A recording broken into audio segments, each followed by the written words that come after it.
अस्सलाम वालेकुम।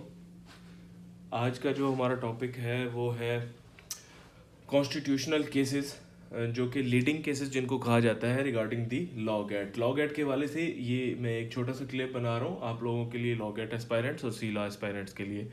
4 केसेस हैं जी फेमस, मौलवी तमीज़ुद्दीन, स्टेट वर्सेस 200, आसमा जिलानी और बेगम नुसरत भुट्टो केस। इन 4 केसों को फेमस केसेस इसलिए कहा जाता है बिकॉज इन केसेस के जो डिसीजंस थे वो टर्निंग पॉइंट्स थे हिस्ट्री के अंदर। ठीक है, वो इसलिए कहा जाता है कि बिकॉज इन केसेस ने कुछ ना कुछ इफेक्ट्स जो है क्रिएट किए हिस्ट्री के अंदर। कैसे इफेक्ट्स थे जी? मौलवी तमीज़ुद्दीन के अंदर जो सबसे पहला इफेक्ट हुआ था कि कॉन्स्टिट्यूएंट असेंबली, जो इलेक्टेड असेंबली थी, वो डिसॉल्व हो गई थी। स्टेट वर्सेस 200 के अंदर अयूब खान ने जो मार्शल लॉ लगाया था वो वैलिडेट हो गया था। आसमा जिलानी केस के अंदर illegal detention of her father, उसके फादर को इलीगली जो है डिटेंशन उसकी कर दी गई थी, उसको कैद कर दिया गया था। और इसके अंदर जुल्फ़िकार अली भुट्टो साहब को रिमूव किया गया था फ्रॉम जो है हेड ऑफ द स्टेट से। उसके बाद इसके अंदर साइटेशंस देखेंगे जी। साइटेशंस PLD 1955 FC 240 FC कहा जाता है जी फेडरल कोर्ट। मौलवी तमीज़ुद्दीन के दौर में जो हाई कोर्ट थी, ये इस केस के अंदर 1955 का दौर है। हमारा जो कॉन्स्टिट्यूशन ऑफ पाकिस्तान है, फर्स्ट कॉन्स्टिट्यूशन 1956 वो नहीं आया था, तो 1955 के अंदर जो है ये केस हुआ था। कराची के अंदर फेडरल कोर्ट थी। इस केस का नंबर है 240। PLD कहते हैं लॉ जर्नल की टर्म, जिस लॉ जर्नल के अंदर केस लॉ दर्ज होता है, साइटेशन ये उसका ईयर, जिस ईयर के अंदर फैसला आता है, ये कोर्ट का नाम, यानी कि FC, और 240 ये नंबर, केस का नंबर। इसी तरह PLD 1958 200 वर्सेस स्टेट केस के अंदर, और उसके अंदर सुप्रीम कोर्ट बन चुकी थी, हाई कोर्ट जो है FC की जगह सुप्रीम कोर्ट, केस नंबर 533। इसी तरह यहाँ पे भी सुप्रीम कोर्ट, यहाँ पे भी सुप्रीम कोर्ट। याद रखें इन तीनों केसेस के अंदर सुप्रीम कोर्ट है, इधर जो है FC है, इसको कहते हैं फेडरल कोर्ट, बाकी ये तीनों सुप्रीम कोर्ट के अंदर। ठीक है जी।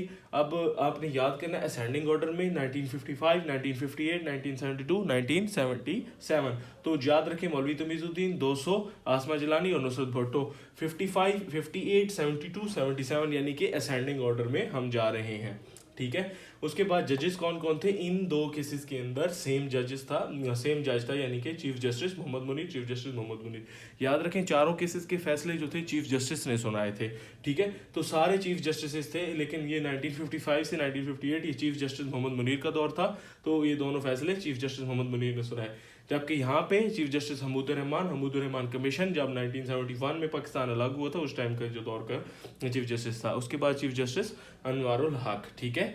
उसके बाद टोटल जजेस इनमें से पैनल कितने कितने का था? 5, 4, 5, 9, 5 जजेस, 4 जजेस, 5 जजेस और 9 जजेस। ठीक है। चीफ कोर्ट सिंध कहा जाता था, जो अब लाहौर हाई कोर्ट है, उस दौर में चीफ कोर्ट सिंध थी। ठीक है। मौलवी तमीज़ुद्दीन ने उनके जो है हक में फैसला दिया इसने, और फेडरल कोर्ट ने जो है उसके फैसले को रिवर्स कर दिया और फेडरेशन ऑफ पाकिस्तान के हक में, यानी कि गवर्नर जनरल गुलाम मोहम्मद के दौर में, गवर्नर जनरल जो था गवर्नमेंट ऑफ इंडिया एक्ट 1935 के तहत वो हेड ऑफ द स्टेट था, बिकॉज हमारा कॉन्स्टिट्यूशन नहीं आया था, तो गवर्नर जनरल ने डिसॉल्व कर दी थी मौलवी तमीज़ुद्दीन साहब की जो है कॉन्स्टिट्यूएंट असेंबली। अब क्या हुआ, जो गवर्नर जनरल गुलाम मोहम्मद थे वो third governor general of Pakistan थे। पहले गवर्नर जनरल कायद आज़म, दूसरे गवर्नर जनरल जो थे हमारे ख्वाजा नाजिमुद्दीन, और तीसरे गवर्नर जनरल थे जो है गुलाम मोहम्मद साहब। अब गुलाम मोहम्मद साहब ने असेंबली को डिसॉल्व किया, और चौथे गवर्नर जनरल थे हमारे सिकंदर मिर्ज़ा। इसी तरह फर्स्ट जो है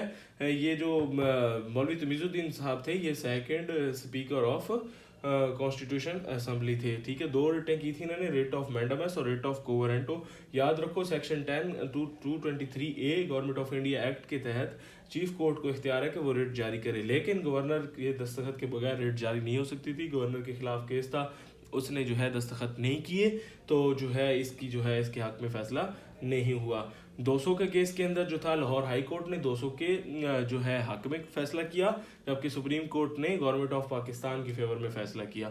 अब जो है इस फैसले का ये जो नतीजा ये निकला कि अयूब खान का मार्शल लॉ वैलिडेट हुआ था। बलोचिस्तान के शहर लोरालाई का रिहायशी था 200, कत्ल किया इसने, और जिरगे ने इसको सजाए मौत सुनाई। FCR रूल 1911 के तहत जो है इसको सजा सुनाई गई थी। ठीक है। फिर इसने equality of citizenship in Pakistan को इसने चैलेंज किया 1956 के कॉन्स्टिट्यूशन में, ठीक है। लाहौर हाई कोर्ट ने इसकी बात जो है वो मान ली थी, लेकिन 7 अक्टूबर 1958 को जब अयूब खान ने मार्शल लॉ लगा दिया तो फिर सुप्रीम कोर्ट ने लाहौर हाई कोर्ट के फैसले को रिवर्स कर दिया और सुप्रीम कोर्ट ने 1911 FCR रूल के तहत जो इसको फैसला सुनाया गया था फांसी का, वो वैलिडेट हो गई। It means supreme court have admitted the Ayub Khan martial law उसने तस्लीम कर लिया। आसमा जिलानी के केस में इलीगल डिटेंशन हुई थी उनके फादर की, किस वजह से, जबकि 1971 में जो था ये जो हमारे जुल्फ़िकार भुट्टो साहब थे, ये जो है इन्होंने कम सीटें जीती थी यानी कि 67, और